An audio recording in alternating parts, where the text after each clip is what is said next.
semuanya, selamat datang di Dewa Talks, High Quality Trusted and Free Webinar in Indonesia with passionate experts yang diselenggarakan oleh Dewa Web. Nah, teman-teman, balik lagi sama aku Lintang. Bagi yang belum kenal, salam kenal semuanya. Untuk malam ini, teman-teman, kita akan belajar mengenai optimizing core web vitals, make visitors and search engine happy.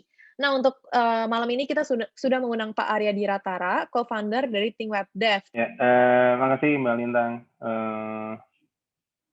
Jadi malam ini kita bahas tentang core web vitals, gimana cara nyepetinnya.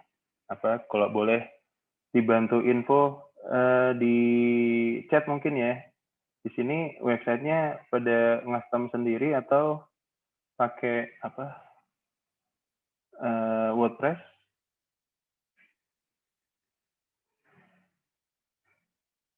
Mungkin banyak yang pakai WordPress ya.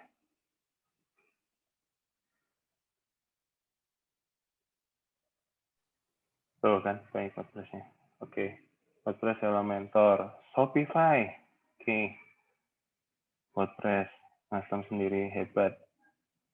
Oke. Nah, kalau untuk contoh-contohnya nanti, contoh function dan segala macamnya nanti mungkin yang akan saya tunjukin yang WordPress ya, karena saya tahunya juga itu.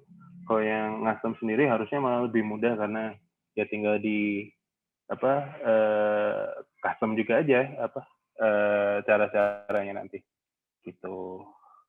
Sip, yang kita obrolin kurang lebih nanti tentang ya apa itu core web vitals, terus langkah-langkah ngoptimasinya sama contoh. Nah, contoh ini makasih Mbak Lintang, Pak Edi, dan Mas Ben. Kemarin saya udah diizinin untuk pakai situsnya dewatalks.com sendiri untuk jadiin studi kasus. Itu nanti terakhir ya. Tuh, kita bahas itu nanti. Nah, kok nggak mau pindah? Nah, Nah, ini what. Jadi code web vitals itu intinya matrix yang dibuat sama Google untuk mastiin semua pengunjung website itu dapat user experience yang bagus. Terutama di awal ya, kan kita sering nemu nih, sering ketemu website yang dari awal dibuka, nggak ngebuka-kebuka, dan berat, jadi malah akhirnya sebel terus ditinggal gitu. Nah, ini Google itu pengen intinya sama website itu cepat supaya user experience-nya pada bagus gitu. Nah, kalau yang disebut sebagai ini saya turunin chatnya.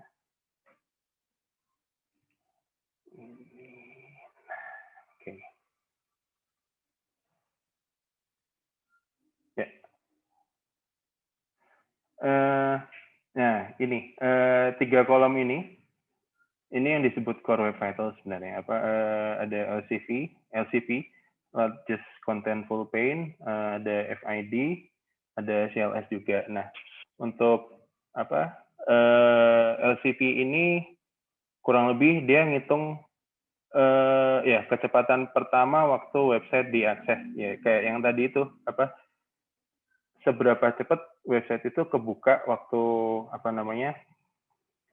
waktu kita pertama habis ketik atau ngeklik linknya atau enter linknya. Nah, seberapa cepat dia langsung bisa terbuka. Itu masuk di kolom yang LCP ini. Itu. Nah, terus kalau FID itu seberapa cepat visitor atau kita sebagai user bisa berinteraksi sama websitenya itu sendiri setelah proses LCP itu selesai. Proses interaksi itu bisa kayak sekedar scrolling atau klik menu atau klik link apapun yang ada di halamannya. Tuh, terus untuk yang CLS ya. CLS ini kurang lebih kayak kepanjangannya kumulatif layout shift. Dia ngukur seberapa besar, seberapa lama perubahan-perubahan layout yang terjadi. Jadi kan kita sering tuh ketemu masuk ke website yang waktu kita buka pertama dia layoutnya gerak-gerak pindah-pindah sampai akhirnya dia berhenti di layout yang tempat dia semestinya. Nah, proses itu dihitung di CLS ini tadi seberapa lama, seberapa banyak pergerakannya itu di yang CLS ini. Oke.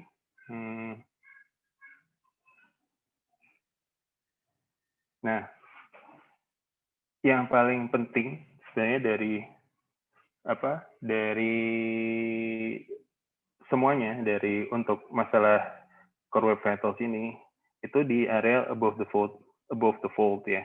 Kalau yang belum tahu,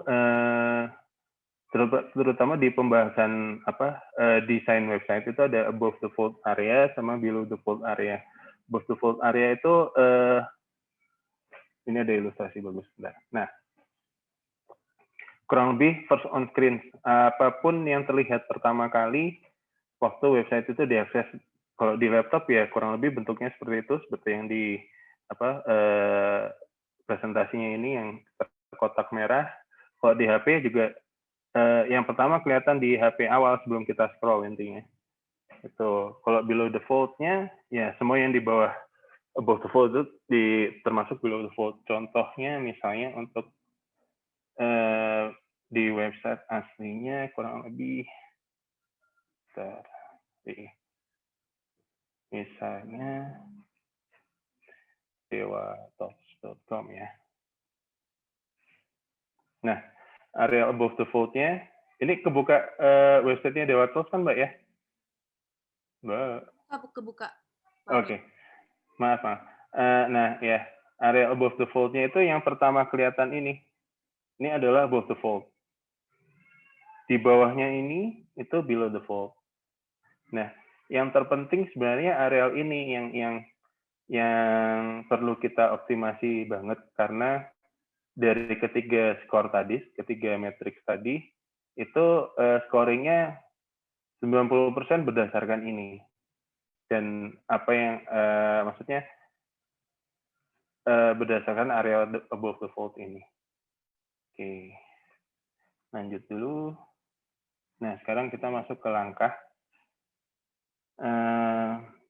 Sebenarnya basic prinsipnya itu sederhana sekali, reduce and simplify. Maksudnya reduce ya sebisa mungkin kita harus ngurangin aset-aset yang kita load, terutama di area above the fold.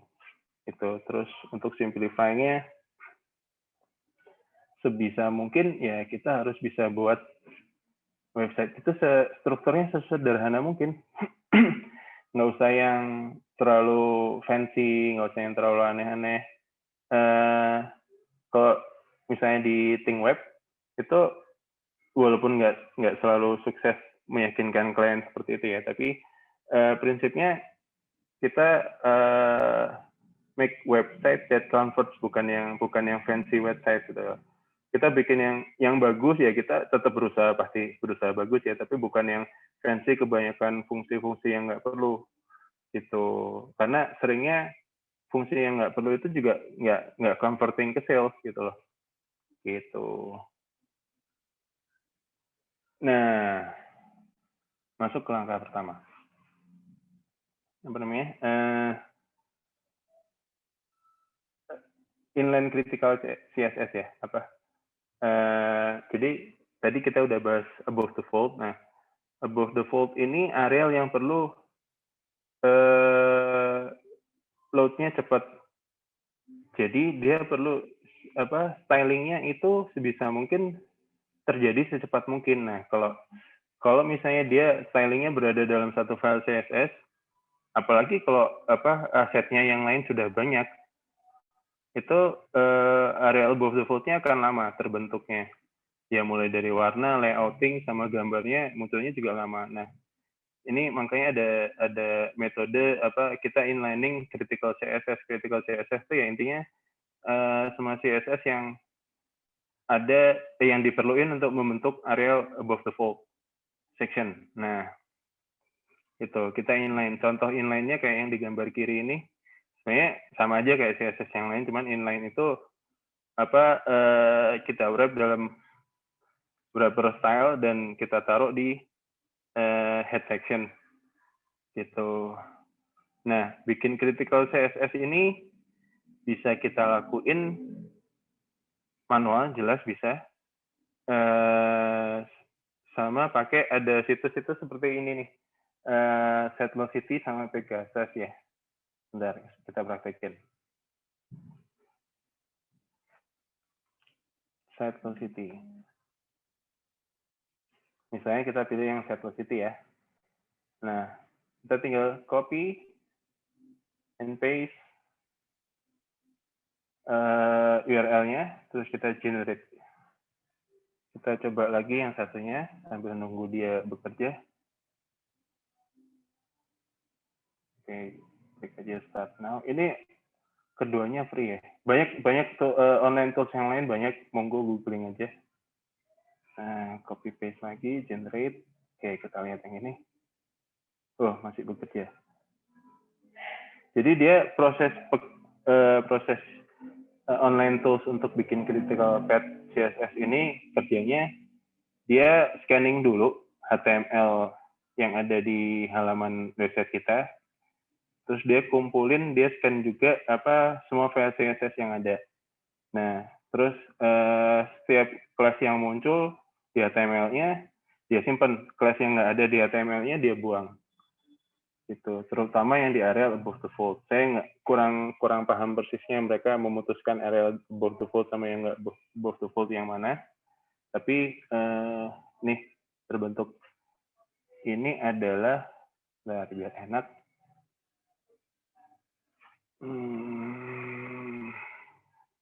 Ada beautifier juga biar enak bacanya. Ke sini. Nah, dia langsung. Sip. Terus biar enak lagi bacanya.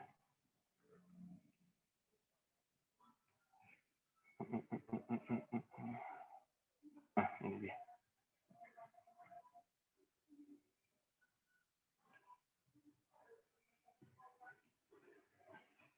Nah, langsung udah jadi ini critical CSS-nya untuk yang dewatalks.com homepage ya. Itu dari ini ke atasnya panjang ya. Banyak berarti CSS ini.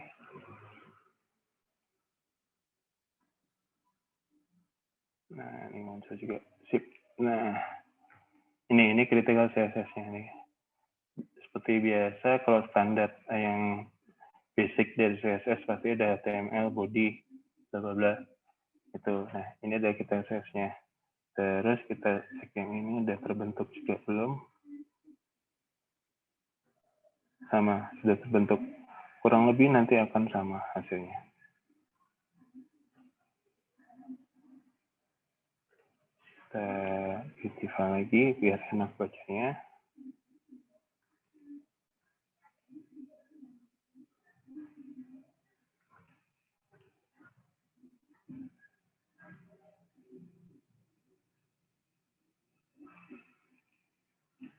Nah,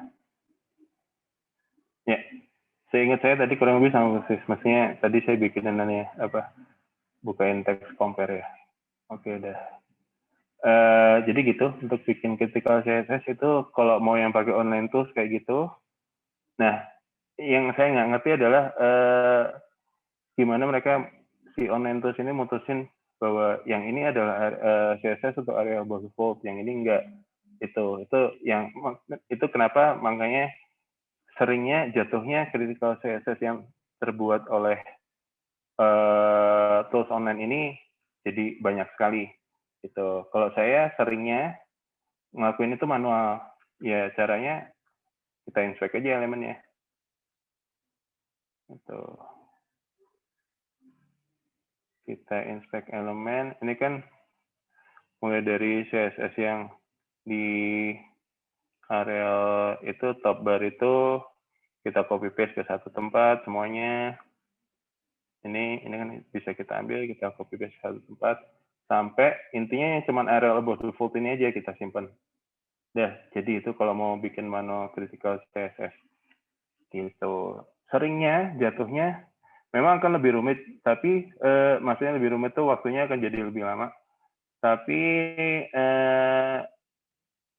CSS yang dihasilkan lebih minimal dari yang kita dapat dari tools online-nya ini gitu. Lanjut. Sebenarnya ya nggak masalah sih, bedanya cuma sedikit maksudnya impact-nya mungkin sedikit tergantung total keseluruhan size halaman kita itu seberapa besar. Kalau cuman nggak besar ya, kalaupun pakai online itu nggak akan pengaruh banyak gitu. Dan kalau mau mudah ya pakai yang online aja, online tools aja gitu. Terus lanjut, nah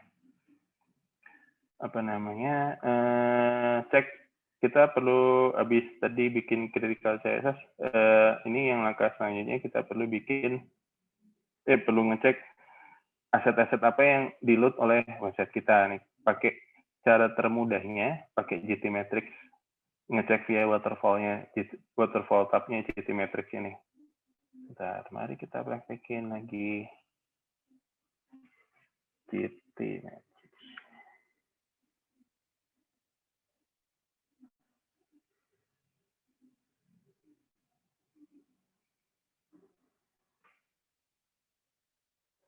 Ini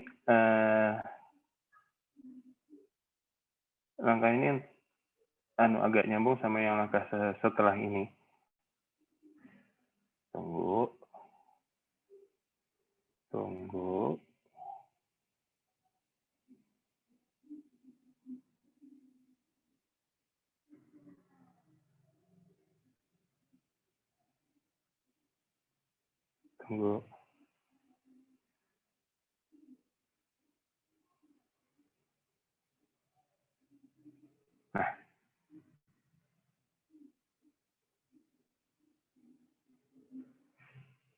Nah, kita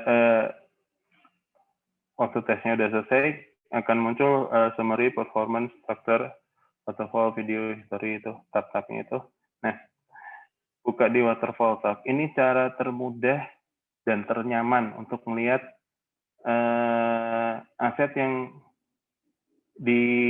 di-load oleh halaman kita itu apa aja.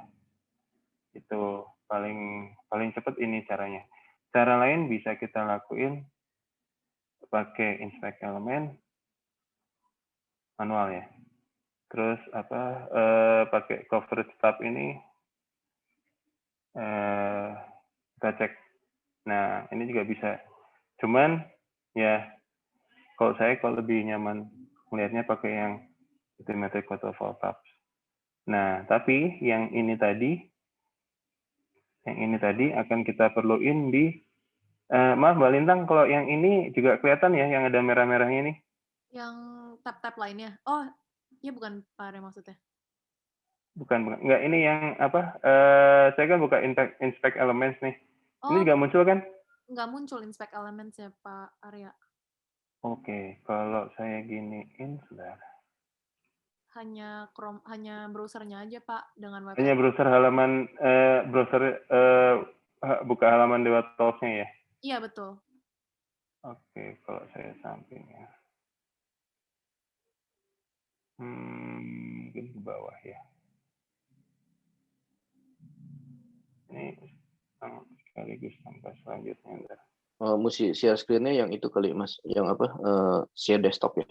Ya, desktop. Ntar kelihatan semua ntar dong. Iya, mesti digeser dulu, geser-geserin. Jadi nggak bisa sambil ngintip-ngintip.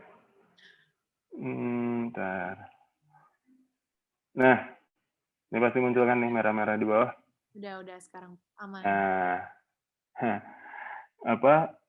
nah ini sebentar.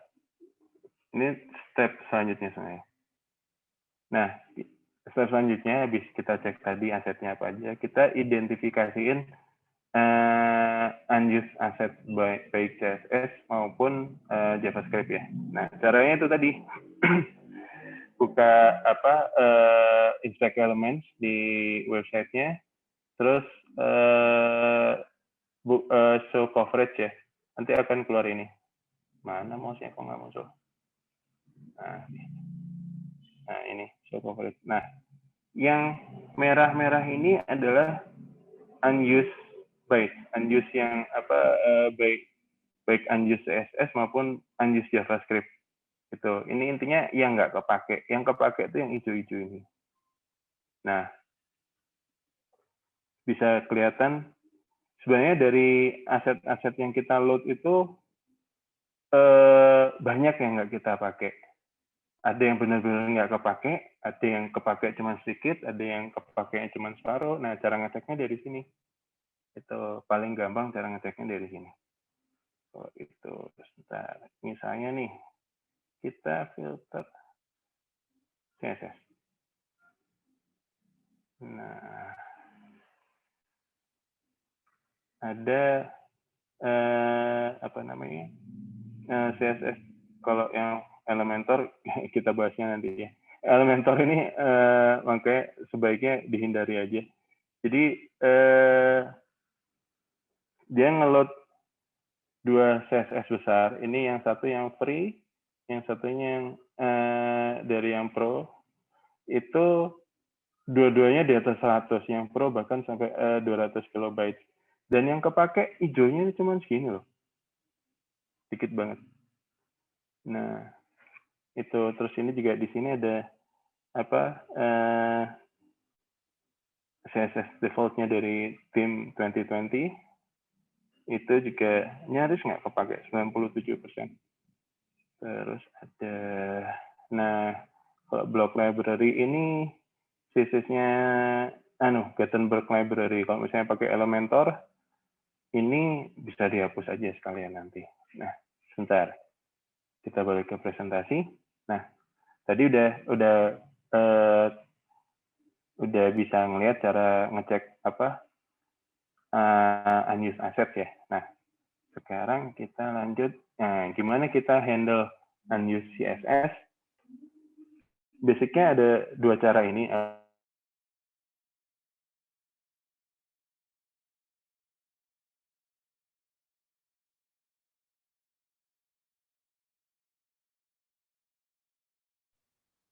Sepertinya Pak Arya nge-lag sebentar ya. Aku coba hubungin Pak Arya sebentar.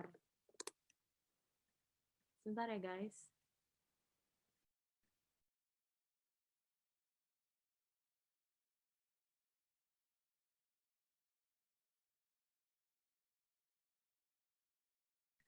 Oke, kayaknya Pak Arya beneran.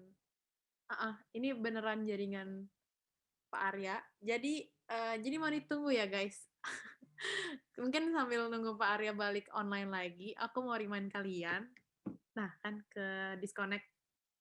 Jadi nunggu Pak Arya join lagi, aku mau ingetin kalian kalau misalkan kalian misalnya suaranya kecil banget. Sekarang udah biasa, udah gede kan ya suaranya ya? Halo, halo, halo. Kedengeran? Oke. Iya, teman-teman, jadi sambil nunggu Pak Arya masuk lagi, aku mau ingetin kalian kalau misalkan kalian mau tanya seputar materi yang dibawakan oleh Pak Arya tadi, kalian bisa langsung tulis aja pertanyaannya di kolom Q&A. Nanti pertanyaannya akan dipilih dan jawab pada sesi Q&A. Terus, apalagi ya yang perlu kalian tahu ya? Bentar, aku coba chat Pak Arya.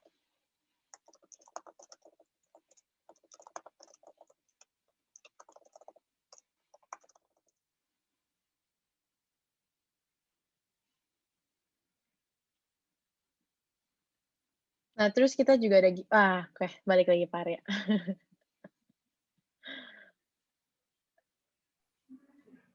Tadi Halo? ke disconnect, iya. Iya Mbak, ternyata disconnect nggak tahu aneh. Iya, ke disconnect, Pak. Nggak Udah apa-apa, normal nih? silakan Pak. Udah normal. Silakan Pak. Saya baru sadar, saya tadi ngomongnya sampai mana ya? Ngomong nggak tahu-tahu apa layar zoom-nya balik ke awal loh. Ke riset gitu, Kalau misalkan memang koneksi internetnya nanti agak ini, mungkin nanti saya matiin kamera Pak Arya, apakah nggak apa-apa, Pak? Nggak apa-apa. Apa namanya? Oke. Ini padahal saya udah double koneksi backup. Jadi harusnya kalau misalnya ada trouble nggak lama. Saya udah siapin backup. Gitu. Oke. Tadi kata teman-teman di akhir poin 3, Pak Arya. Di akhir poin 3. Sebentar. Saya colokin dulu yang buat backupnya biar nggak habis juga. Kalau yang itu pakai wifi rumah udah. Oke. Koneksinya pakai internet Indigo ya. Indigo. Indigo. Oke, aman. Oke, aman. Udah. Share screen-nya harus ulang lagi. Share screen ulang ya. Ini sama ini. Oke. Nah, ya sampai ini. Udah tadi udah selesai unused CSS ya. Unused cara ngecek unused asset kan sudah tahu ya yang tadi ini. Oke, terus kita lanjut ke yang selanjutnya. Ini gimana cara kita handling unused CSS? Basicnya ada dua cara ini, remove atau purify. Remove itu maksudnya kita hapus kalian dari halaman itu. Kalau misalnya si CSS-nya memang benar-benar nggak kepake. Misalnya ada sedikit yang kepake, ada separuh atau sedikit atau banyak yang kepake, ya kita purify. Purify itu kurang lebih artinya kita murniin CSS-nya. Jadi kita ambil yang perlu-perlu aja yang memang benar-benar diperluin di halaman itu. Itu cara purify-nya. Cara remove-nya dulu ya. Remove-nya bisa manual. Kalau WordPress ada function-nya, nanti akan saya jelasin juga. Atau bisa juga pakai plugin. Itu. Terus kalau untuk purify-nya, untuk maksudnya cuman ngambil yang perlu-perlu aja. Bisa manual juga tentu, tapi kalau pakai tools online ada dua ini, Purify CSS Online sama UnCSS Online. Oke, kita buka lagi langsung.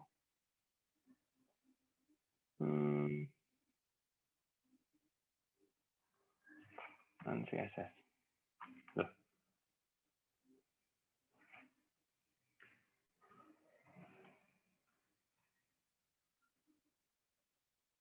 Nah, ini UnCSS Online atau Purify CSS Online. Oke. Caranya mudah sebenarnya. Ini tinggal kita copy paste aja HTML source kita. Oke, kita taruh di field yang HTML. Terus, nah, CSS-nya kalau mau ngecek ya. Kalau mau mastiin dulu yang benar-benar nggak kepake kan ini nih. Block library. Kita bisa ambil dari sini CSS-nya. Kita masukin di sini. Apakah benar-benar nggak kepake? Ya, ini semuanya blank. Ada yang drop cap nih ya. Ini. Nah, ini jadi yang kepake dari block library kita CSS tadi itu cuma satu kelas ini sebenarnya. Dari kurang lebih kalau nggak salah 50 kilobyte file CSS gitu. Terus kita coba yang lain. Misalnya yang Elementor nih tadi ya. Oke. Kita bisa ambil HTML-nya kan sama nih. Sama ya halamannya kan sama. CSS-nya ini bisa kita ambil dari sini. Atau kalau mau, ini kita bisa buka filenya langsung di sini. Atau di view source juga bisa. Via view source juga bisa.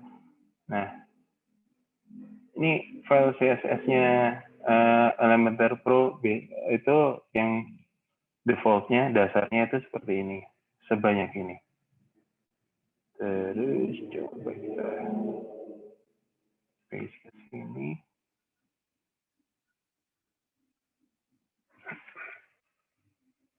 Nah, cepat ya. Berarti dikit. Oke, kita beautify lagi biar enak dilihat. Atau langsung, karena dia juga nggak terbeautify, kita sama-sama nggak beautify.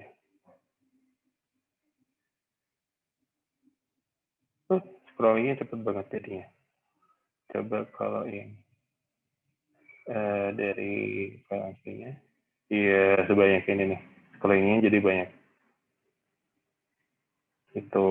Jadi intinya purifying CSS itu kayak gitu dan kita bisa manfaatin dua tools ini. Kalau yang ini lebih enak sebenarnya, cuman lebih enak karena kita bisa kalau websitenya nggak yang berat banget, ini tools yang ininya dia, kalau yang tab yang HTML dan CSS code kan sama kayak yang CSS tadi. Ada HTML code, ada input untuk HTML sama input untuk CSS. Nah, dia juga bisa scanning langsung gini. Print out CSS. Ini agak lama. Intinya nanti dia akan, kalau berhasil, tergantung websitenya. Ini cepetnya. Berarti websitenya tidak berat. Nah, ini dia akan langsung scanning semua CSS yang ada dan HTML-nya. Nah, akan langsung muncul nih semua yang versi clean-nya gimana aja. Bisa kita buka langsung. Gitu. Apalagi? Oke. Sekarang kalau JavaScript. Nah, kalau JavaScript ini kalau remove-nya sama ya.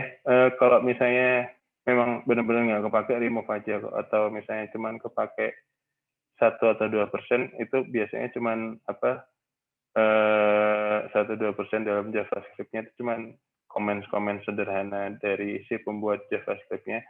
Di remove aja nggak masalah. Ya, tapi ya dicek dulu. Baik nomor 5 dan nomor 4 yang CSS yang sebelumnya ini tadi, itu dua-duanya main harus trial and error. Kalau misalnya kita coba remove, ada yang nggak benar, balikin lagi aja, di unremove aja gitu. Misalnya kita purify juga ada yang nggak benar, balikin lagi, ulang lagi gitu. Nah, untuk yang handling unused JavaScript ini, pilihannya remove atau delay, karena kita nggak bisa dengan mudah purify JavaScript ya. At least saya belum nemu tools-nya dan kayaknya nggak ada. Gitu. Jadi pilihannya remove atau di delay. Remove-nya kayak CSS tadi, bisa manual atau pakai plugin. Kalau delay kalau buat yang pakai WordPress ada dua yang saya tahu yang sudah nyediain fitur ini, itu ada dua plugin ini. Satu Flying Script, ini free. Yang kedua WP Rocket, WP Rocket ya. Kalau yang ini berbayar. Nah, dua-duanya sistemnya dia delay JavaScript ini, dia delay on user interaction. Jadi kita buka.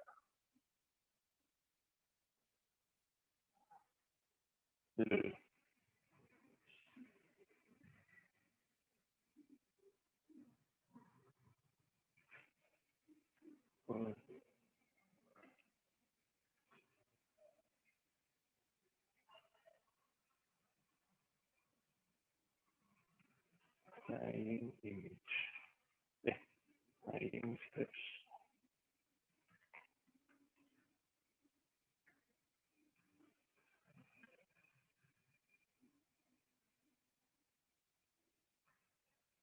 Yang bikinan Keyhook berhasil. Nah, ini intinya Flying Scripts ini sama seperti fitur delay JavaScript-nya WP Rocket.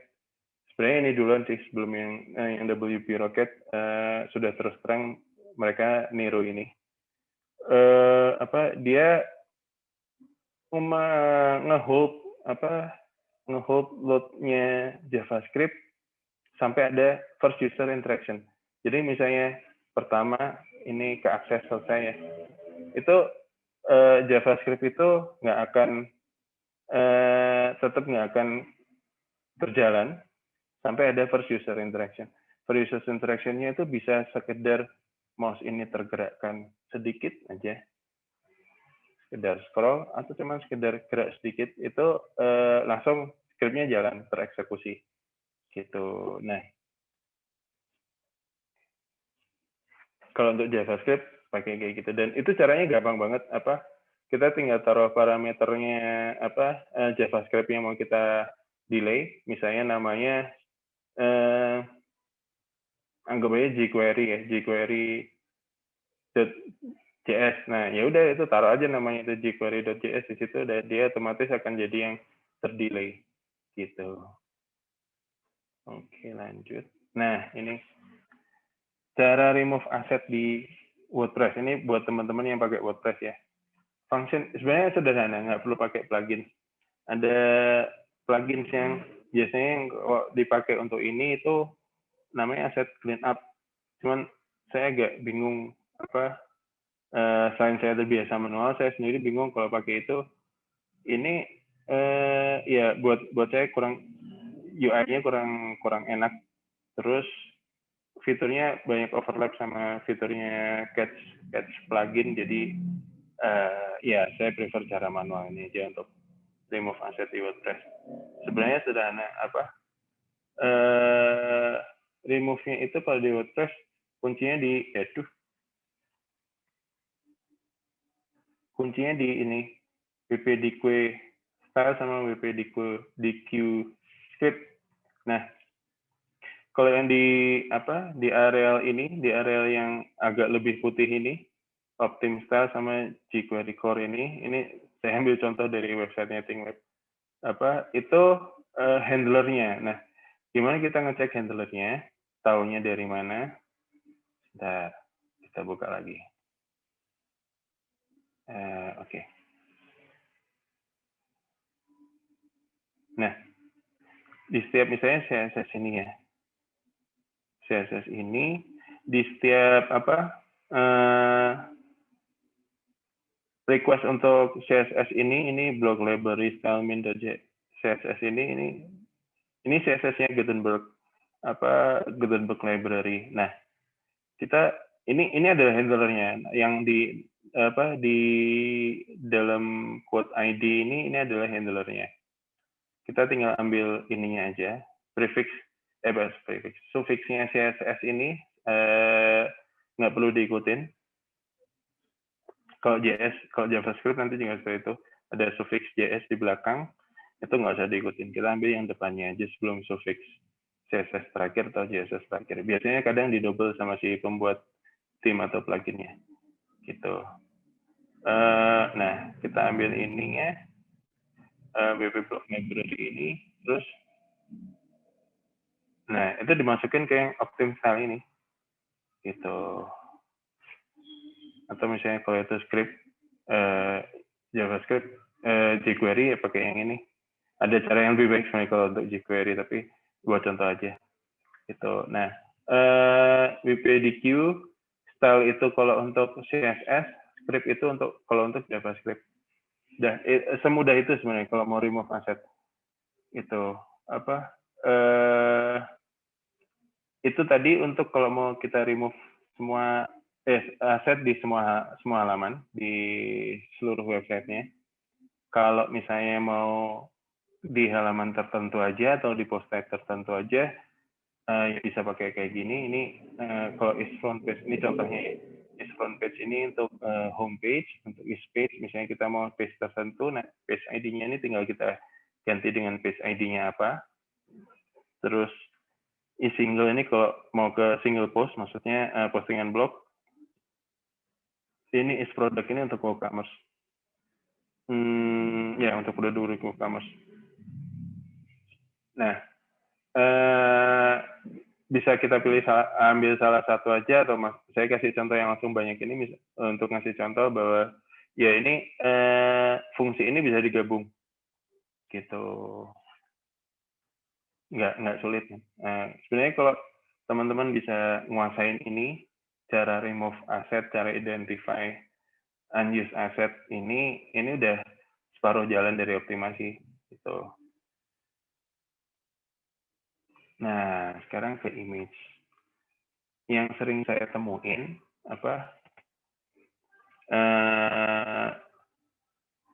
saya kebetulan ini hampir tiap hari itu sejak kurang lebih Februari kemarin ya. Itu setiap hari, tiap malam itu kerjanya ngoptimasiin website ya. Dan sering yang saya temuin itu sebenarnya selain karena ya itu aset-asetnya kebanyakan terlalu besar, tapi yang terutama bikin benar-benar berat itu karena gambarnya besar-besar, nggak dikompres dulu. Itu padahal ya kalau untuk website itu sebenarnya kita nggak perlu ukuran image yang besar, bahkan resolusinya nggak perlu yang bagus gitu, nggak perlu yang benar-benar bagus ya. Kalau bagus tetap bagus standar ya. Tapi kalau yang unless website kita adalah tentang fotografi atau kita adalah fotografer yang jualan jasa dan ngasih display portofolio hasil jepretannya di situ ya, itu mungkin perlu kita masukin image yang memang resolusinya bagus dan ukurannya besar ya. Itu. Tapi kalau di luar itu kayaknya nggak perlu, terutama juga karena mayoritas visitor itu kalau zaman sekarang datangnya dari aksesnya dari mobile gitu. Jadi benar-benar nggak bermanfaat sama sekali kita bikin kita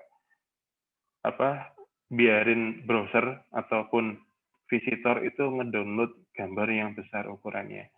Saya bahkan kalau website-website yang saya kerjain ini beberapa kali saya juga nemu itu ukurannya satu image nih itu di atas 1 mega, di atas 2 mega itu. Waduh, ya itu akan berat sendiri. Jadi kalau misalnya ini harusnya di awal ya. Misalnya boleh saya ilustrasiin proses rendering website ini di situasi kondisi internet saat ini normal saat ini ya, itu ibaratnya jalan tol halus, jalan aspal halus yang sepi yang kita bisa lari kencang di situ seharusnya. Nah, setiap request ini mulai dari CSS semua aset lah, dari CSS, JavaScript, gambar, apalagi udah 3 itu ya, kurang lebih 3 itu adalah polisi tidur. Nah, semakin besar size-nya, semakin besar size dari gambar atau size dari CSS atau JavaScript, itu polisi tidurnya akan makin tinggi, hambatannya akan makin tinggi gitu. Jadi ya jalan larinya, proses rendernya nggak bisa kenceng, nggak bisa lancar gitu, karena sedikit tiap jalan dia ketahan apa gitu. Nah, makanya tadi saya bilang prinsipnya dikitin request ya, itu demi itu biar polisi tidurnya dikit gitu. Semakin tinggi polisi tidur, maksudnya semakin besar file size-nya ya semakin besar lagi hambatan yang harus dilewatin oleh browser ini gitu. Jadi seperti gambar ini sebaiknya kecil aja. Kalau saya gambar di areal yang selain hero, yang maksud hero itu atau cover image ya, itu istilah yang sering dipakai teman-teman untuk ini areal yang besar biasanya di areal above the fold areal ini itu hero image biasanya full satu. Udah website-nya pindah aja.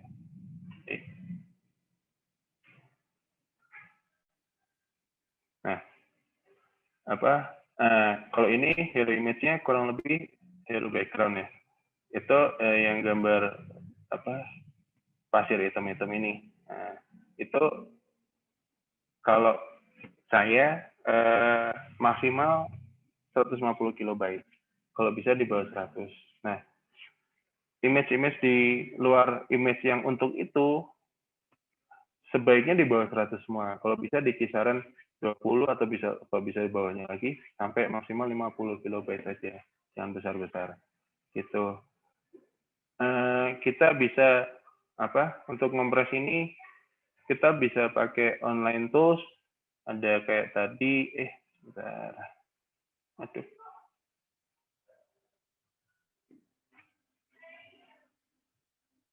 Ada kayak tadi, kalau online ada Tiny PNG, baik sebenarnya JPG, googling aja intinya image compressor online itu akan keluar banyak di Google. Gitu. Offline-nya juga banyak. Saya sering pakai Photoshop juga untuk kompres image, sering pakai desktop app yang lain untuk yang memang dedicated untuk kompres gitu. Dan kompres sebaiknya dilakuin sebelum image itu diupload gitu. Jangan pakai plugin sebisa mungkin untuk ini, karena plugin itu akan bikin image-nya banyak terduplikasi. Kalau teman-teman sebenarnya kalau banyak yang pakai ada seperti Smash It atau apa itu yang EWWW Image Optimizer atau apa lagi ya, banyak kok yang kayak gitu. Itu memang bantu ngompres untuk existing image yang sudah terlanjur diupload. Cuman kalau teman-teman ngelihat ke file manager itu nanti besarnya folder upload itu yang isinya gambar-gambar itu bengkak banget jadinya. Itu banyak yang terduplikasi jadinya. Itu terutama kalau kita pakai yang otomatis convert ke WebP ya. Nah, itu nanti terduplikasi lagi foldernya untuk yang versi WebP-nya gitu. Oke, terus preload critical image ya, kayak jadi bentar. Misalnya punya DewaTalks nah, image yang ada di sini adalah satu untuk logo, satu untuk ini yang para expert ini. Nah, ini karena dia berada di area above the fold, statusnya dia adalah critical image, dan ini sebaiknya di preload gitu. Nanti cara preloadnya ada di belakang kalau nggak salah, saya udah sempetin. Kalau nggak nanti dari websitenya ThinkWeb ada. Itu. Lanjut. Nah, kalau yang critical image tadi di preload, yang berarti kan critical yang di above the fold ya. Kalau yang di below the fold, di delay aja. Ada lazy loading istilahnya. Teman-teman pasti udah tahu. Ada yang native lazy loading, sekedar pakai parameter loading lazy itu. Terus atau yang JavaScript based. Biasanya kalau yang plugin di WordPress mayoritas pakai yang JavaScript based. Basically sama aja. Kalau yang native lazy loading itu browser level. Kalau yang JavaScript based dia memang nahan gambarnya nggak keload dulu sampai layar kita menuju gambarnya gitu. Terus nah, image dedicated CDN-nya pakai ini manfaatnya banyak. Yang seperti ini saya kasih contoh yang di kanan ini, ada image kit statically. Ini statically ini buatan lokal loh, sama Anyone CDN juga lokal.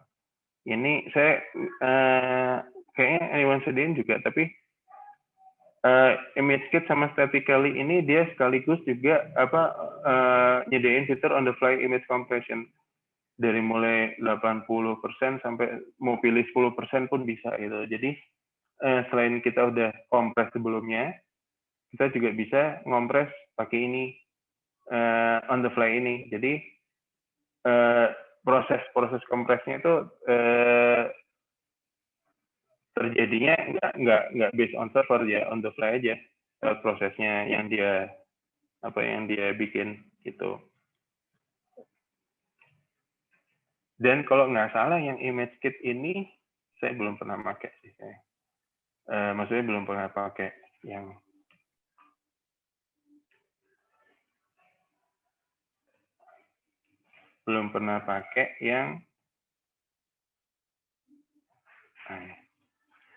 belum pernah pakai yang fitur ini. Kalau pakai ImageKit-nya saya sering.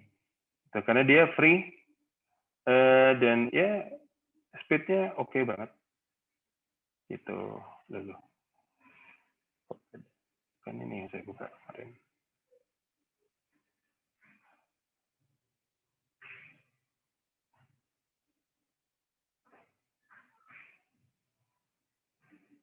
Mana ya? Ya intinya kalau ImageKit ini juga bisa on the fly search gambarnya ke versi WebP kalau misalnya memang browsernya support gitu. Jadi malah kalau saya lebih prefer pakai ini daripada plugin-plugin yang dia mengconvert di di backend kita dan itu menduplikasi banyak image jatuhnya folder upload kita itu jadi besar sekali gitu.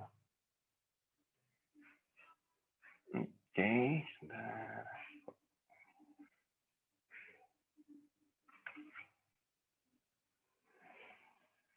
Nah, sekarang kita udah mulai masuk ke font ya. Font. Nah, ini. Gimana handle fonts? Intinya sama. Kayak dari awal sedikitin. Font itu nggak kecil juga ya, tapi walaupun kalau untuk yang teks nggak besar tapi juga nggak kecil. Dia kisarannya mulai dari 8 kilobyte sampai ya mungkin 20 sampai 30 kilobyte. Nah, cuma intinya itu juga jadi polisi tidur di jalan aspal tadi gitu. Jadi kalau bisa sesedikit mungkin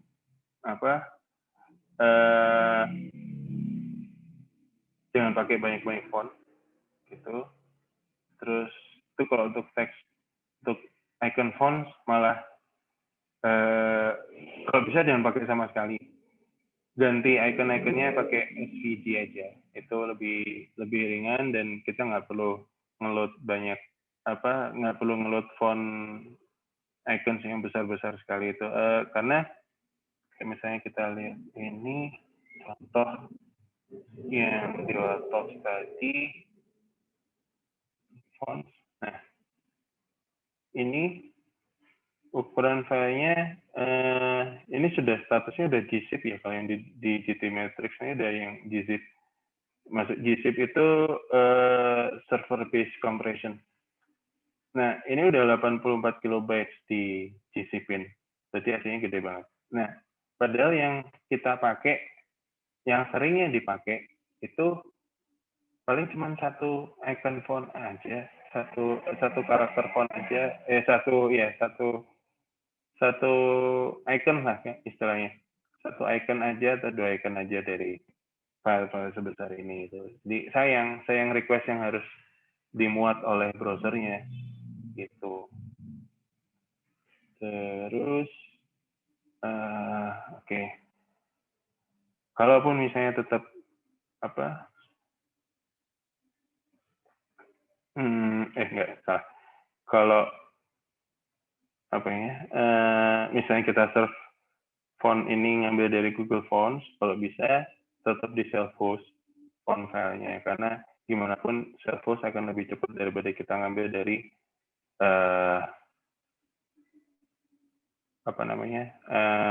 dari servernya Google gitu. Kenapa? Karena kalau kita ngambil dari servernya Google itu minimal ada 2 DNS yang harus kita konekin. Karena Google ini entah kenapa antara file fontnya sama file untuk CSS-nya itu domain source-nya itu dibedain sama dia. Itu yang satunya fonts di static, yang satunya lagi googleapis.com.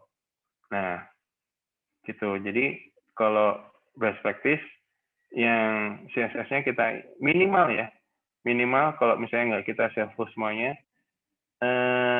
CSS-nya yang kita inline, filenya tetap dari Google tapi di preload, atau CSS-nya kita inline, filenya kita self-host juga gitu. Nah, terus mau self-host atau enggak, font yang penting di area kritikal di preload. Itu nanti cara preloadnya kalau nggak salah di sini ada. Gitu. Intinya di preload itu diduluin load time-nya, waktu ngeloadnya browser. Gitu. Lanjut. Nah ini kurang lebih handling above the fold area ini kurang lebih kayak resume ya. Itu. Jadi intinya make it simple. Terutama di area above the fold ini hindarin sebisa mungkin jangan pakai buat konten yang ada keterkaitan sama JavaScript-nya. Gitu. Misalnya bikin slider atau carousel di area above the fold. Bagus, mungkin, tapi itu bikin berat karena ya itu jadi JavaScript itu pun harus jadi ikut diduluin, itu berat jadinya. Dan slider ini sebenarnya sudah mulai harus dihindarin karena nggak convert ya, terutama kalau yang statusnya automatically slide itu nggak converting ke sales. Jadi sebenarnya percuma kita bikin tuh, kecuali kalau memang niat untuk gaya-gayaan atau memang desainnya mengharuskan seperti itu. Gitu. Terus HTML strukturnya disimpelin, nggak usah kebanyakan kolom. Kedalaman div-nya jangan terlalu banyak. Terus gambarnya dibatasin. Kayak tadi misalnya di Dewa Talks itu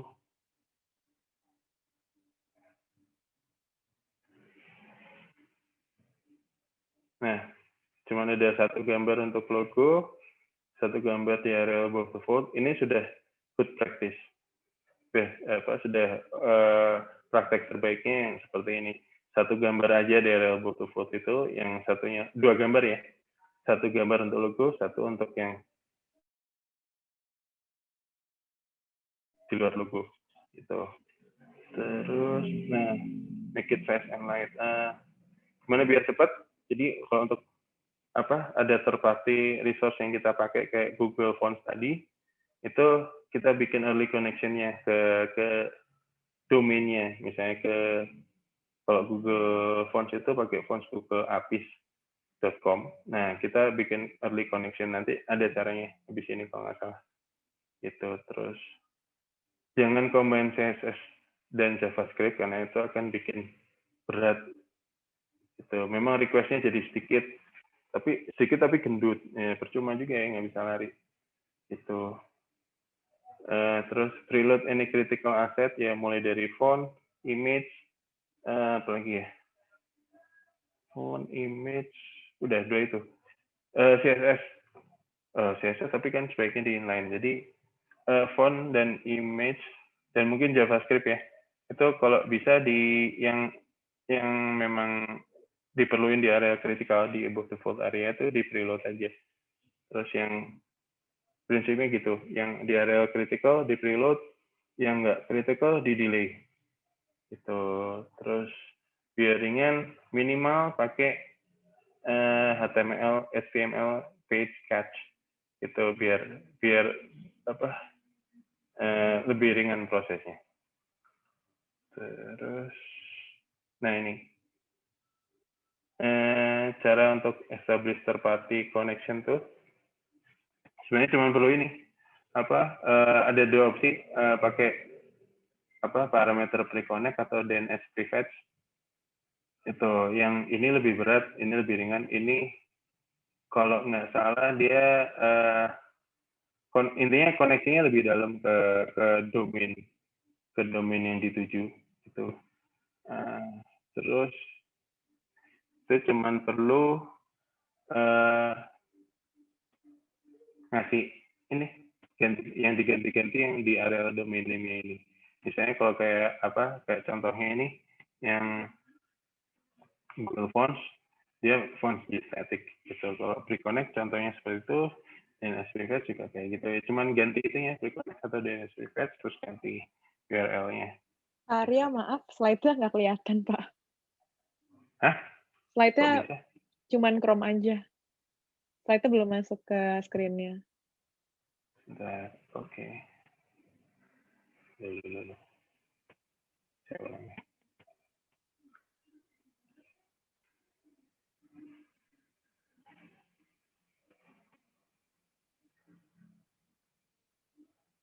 Nah, Udah kelihatan PowerPoint belum? sudah. Oke. Oke, ini.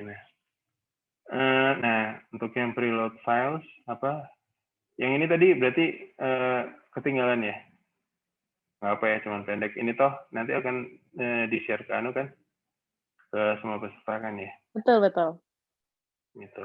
Terus, oke, ke preload filesnya. Cara preload filesnya itu kurang lebih kayak gini. Intinya link rel preload as apa tipenya. Kalau image ya image, kalau font ya font, kalau JavaScript ya kita tulis script di situ, kalau styling ya style gitu. Terus ref domain path-nya, URL path-nya dari asetnya itu sendiri. Contohnya kayak gini. Kalau gambar preload as image terus URL-nya, kalau font preload as font terus URL-nya dan seterusnya gitu. Nanti bisa lihat aja dari filenya nanti yang akan di-share. Terus udah. Nah, case study tadi sebenarnya sambil jalan udah ya. Jadi salah. Nah, balik lagi kita pakai DewaTalks ini untuk untuk case study-nya. Sebentar. Mari kita cek. Tools untuk ngecek biasanya yang saya pakai untuk ngecek GTmetrix sama ya PageSpeed Insight untuk untuk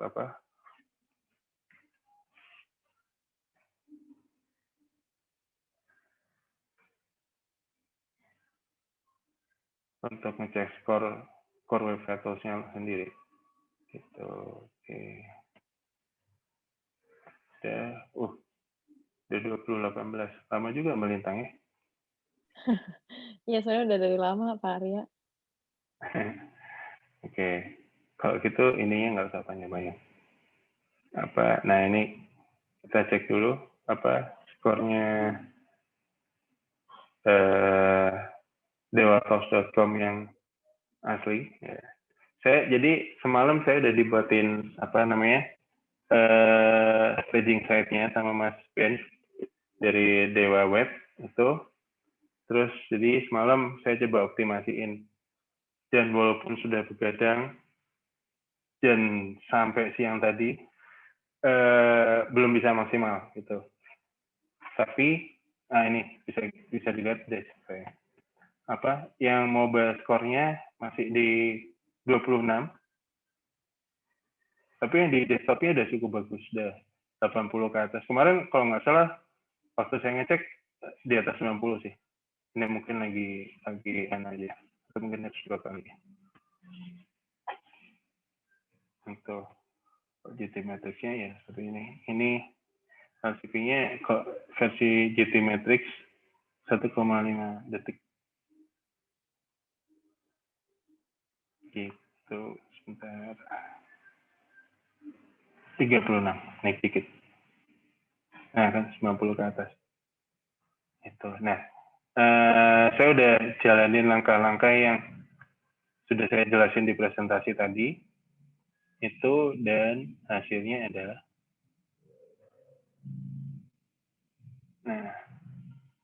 untuk mobile-nya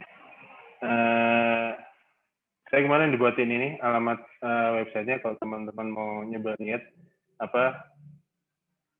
ini aja deh. Nah, ini persis sama ya kecuali fotonya yang ini udah ganti. Itu. Pak Arya, maaf belum keganti ya? Pak Arya Apa? Pak Arya ganti tab nggak ya? Ke demo dewatalks.com atau enggak? Atau masih di halaman page? Ke demo. Belum keluar, Pak Arya. Serius? Iya, masih di page yang developers.google.com. Loh, kenapa? Share lagi. Aneh ya. Biasanya harusnya kalau lebih gampang pakai desktop sih, cuman takutnya semua kelihatan ya. Kebanyakan yang kebuka. Nah, ini baru yang Nah, demo. ini deh ya. Oke. Oh, dia per window ya, per browser window, sorry. My bad. Nah, ini saya udah dibuatin ini kemarin, demo.dewatalks.com. Kurang lebih ini kemarin sama persis saya, kalau sekarang kan sama yang sekarang sudah ganti ininya, kontennya udah baru gitu. Nah, setelah semalaman ngerjain sampai siang atau kayaknya mah agak sore tadi selesainya saya. Akhirnya nyerah. Nah ini skor mobilenya udah bisa naik sampai 70. Kisarannya naik turun di kisaran 70 sampai 80. Kalau yang desktopnya kurang lebih selalu hampir mentok di 97 sampai 99 terus. Gitu. Begitu, Mbak. Perubahannya lumayan jauh banget ya Pak antara mobile yang before sama setelah Iya. Perubahannya beda jauh ya Pak dari yang before sama after Pak Arya ini ya, analyze ya. Ya. Khususnya bagian mobile. Yes. Iya. Yang harus sebenarnya memang yang harus dipikirin lebih banyak yang mobile sih, karena kan visitornya sekarang lebih banyak yang mobile gitu. Cuman ya itu untuk skor ini nggak usah terlalu terobsesi sebenarnya. Kita rasain aja user experience-nya pas waktu kita coba akses sendiri cepet apa enggak. Gitu. Asal skor udah di atas 50, di atas 60 untuk mobile itu sebenarnya itu sudah baik. Iya. Dengan tadi tips-tips yang udah di-share oleh Pak Arya, ya kemungkinan bisa seperti ini ya Pak Arya ya, hasilnya kalau misalnya benar ya. Harusnya iya. Harusnya iya, karena langkahnya selalu sama kok. Saya ngoptimasiin semua website itu langkahnya sama kayak tadi. Cuman yang akan bikin beda kan dari sisi websitenya itu sendiri masing-masing kan beda. Iya. Itu ya teman-teman udah dibocorin tuh sama Pak Arya caranya gimana tuh. Semoga teman-teman itu bahkan sudah saya tulis lengkap di mana? Slide ya. Kalau misalnya mau coba sendiri dan nggak ingat yang sama yang saya obrolin tadi, ini ada versi lengkapnya yang bentuk teks di sini di thingweb.dev. Ya, thingweb.dev. Ketika klik aja blog ini ntar ketemu judulnya. Karena APK-nya juga masih dikit kan, kita masih masih bayi. Iya, masih bayi. Terus, nah ini ada semua kayak contoh stylenya itu, terus function-functionnya juga ada semua di sini. Gitu. Kalau misalnya mau nyoba sendiri, selain panduan dari yang slide yang akan di-share nanti, bisa dari sini juga. Gitu. Oke. Siap. Thank you banget nih Pak Arya untuk sharing materinya. Mungkin kita langsung masuk Q&A aja ya Pak Arya ya. Pertama dari Kak Tommy Pranasta. Dari penjelasan optimisasi sejauh ini, efisiensi CSS, JS, size image, hingga ke efisiensi coding atau table yang memerlukan tambahan waktu sebuah website untuk di-load berpengaruh nggak? Berpengaruh nggak misalnya kita nggak merubah banyak dari yang tips-tips dari Pak Arya tadi, tapi solusi yang kita lakukan supaya load speed-nya cepat, kita memindahkan website kita ke hostingan yang berhard disk SSD. Dalam satuan waktu load misalnya dengan konfigurasi yang sama dengan di hosting data 9 second, terus dipindah ke hosting SSD jadi 2-4 second misalnya. Jadi pertanyaannya lebih kayak, bisa nggak sih Pak Arya kita nggak ngelakuin hal-hal tadi, yang tadi Pak Arya kasih tipsnya, jadi kita tinggal pindahin hosting aja ke storage yang lebih gede gitu Pak. Itu akan efek nggak? Atau membantu nggak Pak? Halo? Halo, ya. Oh, kok layarnya kok balik ke sebelah. Mau saya bantu stop sharing Pak? Atau mungkin Pak? Boleh, stop sharing boleh. Oke. Ini back to meeting-nya nggak bisa. Oke, Bentar. membantu iya, tapi membantu banyak enggak. Secepat-cepatnya hosting kalau websitenya berat nggak bisa juga. Jadi kebetulan ini kalau nggak salah Mas Tommy Pranasta, kalau nggak salah ingat namanya, ini teman SMA saya juga. Saya dari dulu juga dapat tips dari satu teman SMA saya juga. Semuanya harus sama dengan. Kalau ada yang nggak sama dengan, jatuhnya bottleneck. Gitu. Jadi hostingnya bagus, tapi websitenya nggak teroptimasi, ya dia akan jadi bottleneck dari sisi websitenya. Kalau misalnya websitenya udah teroptimasi tapi hostingnya jelek, ya bottlenecknya ya dari hostingnya itu sendiri gitu. Biar cepet pindah ke Dewa Web aja semua. Tipis-tipis promosinya Pak Arya, makasih loh. Oke, semoga terjawab ya Kak Tommy. Pertanyaan selanjutnya Pak Arya dari Kak Diki Ibrahim. Limit font family kalau dibandingkan dengan variable fonts, impact-nya bagus mana ya untuk speed website Pak Arya? Tergantung jumlah font yang dipakai. Variable font itu filenya lebih besar. Filenya lebih besar, tapi dia merangkum semua ukuran, semua ukuran tebelnya font itu jadi satu file itu loh. Itu variable font. Jadi misalnya kita cuma pakai dua type aja, satu normal, satu bold, itu nggak boldnya spesifik kita pilih yang 700 misalnya. Kan ada bold yang 600, ada yang 700, ada yang 900 bahkan. Nah, misalnya kita pilih yang spesifik yang tebel yang versi regular 400 sama yang bold 700, itu jatuhnya umumnya akan lebih kecil daripada kita pakai variable font. Nah, variable font ini berguna misalnya kita pakai, nah ini kayaknya cocok nih pakai buat yang dewatalks.com ini. Dewatalks.com ini ngeload semua font dari mulai yang font weight 100 sampai font weight 800. Itu. Nah, kalau yang kayak gitu, itu jelas lebih bermanfaat pakai variable font. Intinya kalau lebih bermanfaat mana, impact-nya, dicek aja total size-nya. Besaran mana dengan kita cuma masukin, misalnya cuma pakai 2 font sama satu variable font itu, total file size-nya besar mana. Itu aja sih. Oke, siap Pak Arya. Terima kasih untuk jawabannya. Semoga terjawab ya Kak Diki Ibrahim. Nah, ini karena keterbatasan waktu juga Pak Arya, jadi paling aku akan pilih 2 pertanyaan terakhir aja ya. Teman-teman maaf ya kalau misalnya nggak kejawab, bukannya aku nggak mau milih, cuman memang keterbatasan waktu aja. Oke, pertanyaan selanjutnya dari Kak Sri Kuncoro SP.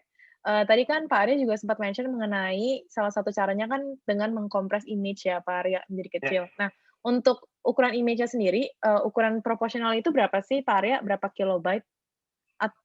Ada aturannya nggak sih Pak?